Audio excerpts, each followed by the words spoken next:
अकारण करुणा वरुणालय प्रणत भय भंजन प्रचुर वजन रंजन श्रीमन मैथिली निवास विदित पूर्ण चंद्रहास श्री राम भद्रजू महाराज की अहेतु की कृपा से यह कथा संपूर्ण जगत की कला विलासों की जन्मभूमि है। कहा गया कि श्रोता सुमित सुशील सुचि कथा रसिक हरिदास पाय उमा अति गोप्यमती सज्जन करहि प्रकाश।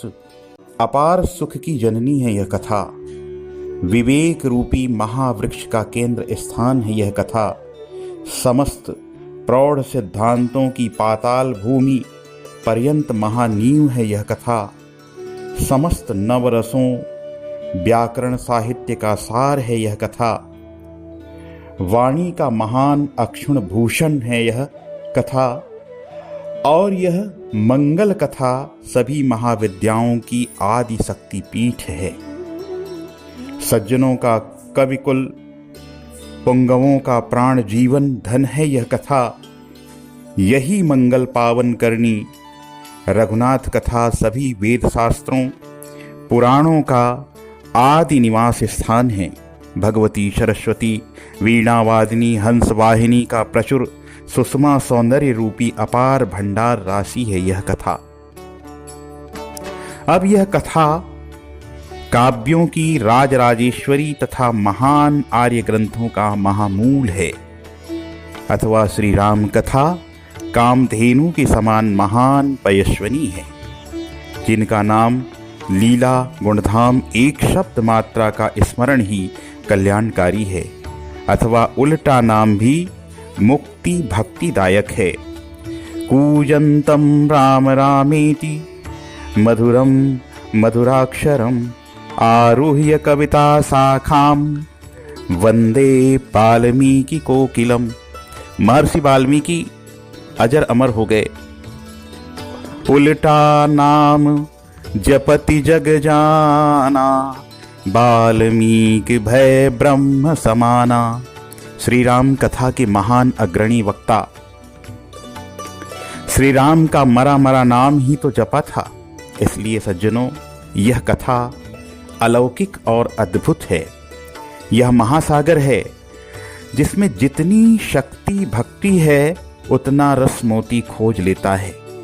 धर्म ही कल्याण का परम सेतु है। यह राम कथा ही धर्म का जाज्वल्यमान मूर्तिमान स्वरूप है।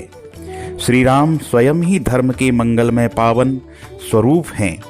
यथा वाल्मीकि जी महाराज रामायण में मारीच और रावण से कहता है कि रामो विग्रहवान धर्मः साधु सत्यपराक्रमः राजा सर्वस्वलोकस्य देवनामिव वासवः अप्रमेयं हि तत्तेजो यस्य सा जनकात्मजा ना त्वं समर्थस्तां हर्तुं रामचापाश्रयं वने। श्री राम मूर्तिमान धर्म ही है।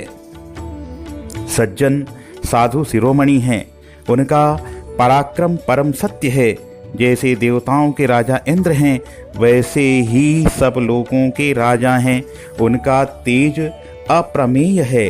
जिनकी पत्नी जनकनंदिनी जानकी हैं, रावण राम के बाणों से सुरक्षित उन्हें तुम हरण करने में समर्थ नहीं हो। स्वच्छंदा भारती देवी जिह्वाग्रे ते भविष्यति कृत्वा रामायणं काव्यम ततो मोक्ष गमिष्यसि।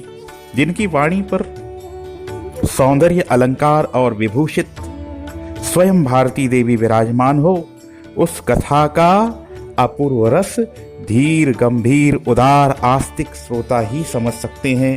स्वयं चतुरानन कहते हैं कि हे मुने, नाते वाग्वृता काव्ये काचिदत्र भविष्यति।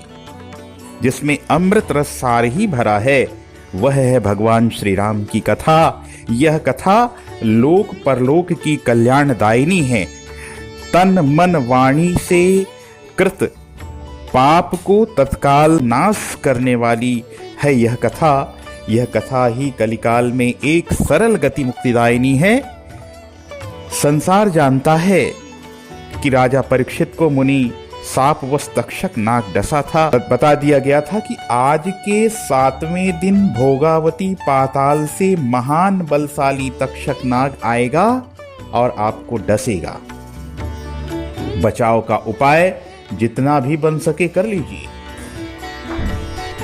राजा को सांप डसने का उतना भय नहीं था जितना मरने पर प्रेत गति का महान भय उपस्थित हो गया था, और राजा इसी से मुक्ति चाहते थे। और इसी कथामृत रस का पान करके राजा परीक्षित को मोक्ष की प्राप्ति हुई थी। वास्तव में यह कथा ही पाप मोचिनी है। मन क्रम वचन जनित अग जाई, जो यह कथा सुने मन लाई। जो यह कथा सुने मन लाई, मन क्रम वचन जनित अग जाई।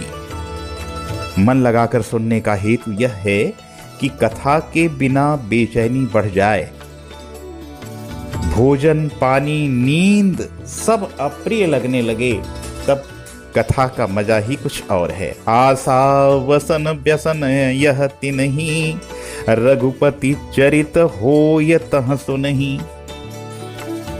यत्र यत्र रघुनाथ कीर्तनम, तत्र तत्र कृतमस्तकांजलिम। बाष्पवारि परिपूर्ण लोचनम, मारुतिम नमत राक्षसांतकम। रामचरित सुनबे को रसिया, राम लखन सीता मन बसिया। तो श्री राम कथा के रस रसिक श्रोता अनंत बलवंत हनुमंतलाल जी महाराज हैं, और पहले रामचरित सुनने को रसिया, तब श्री राम लखन सीता मन बसिया। उसके बाद राम लखन सीता मन बसिया, सबसे पहले हनुमान जी ने कथा को प्राथमिकता दी। और इसीलिए बंदऊ पवन कुमार, खल बन पावक ज्ञान घन। जासु हृदय आगार, बसहि राम सर चाप धर। हृदय मंदिर में अपने इष्ट देवता भगवान श्री राम को उन्होंने विराजमान किया, और भगवान श्री राम के मंगल चरित्र चिंतन का पूजन ध्यान इन्होंने किया। तब कथामृतम तत्व जीवनम, कवि भीरीडितम कल्पसा कल्मसापहम। श्रवण मंगलम श्रीमदातं भुवि, गृणन्ति ते भूरिदा जना। जिनके श्रवण मात्र से ये कथामृत पान करने वाले लोग कृतार्थ और धन्य हो जाते हैं। महान चक्रवर्ती नरेश धर्मात्मा राजा पृथु ने, जिनसे यह धरित्री धारणी पृथ्वी कहलाई, प्रभु नारायण भगवान को प्रसन्न करने के लिए घनघोर तपस्या की।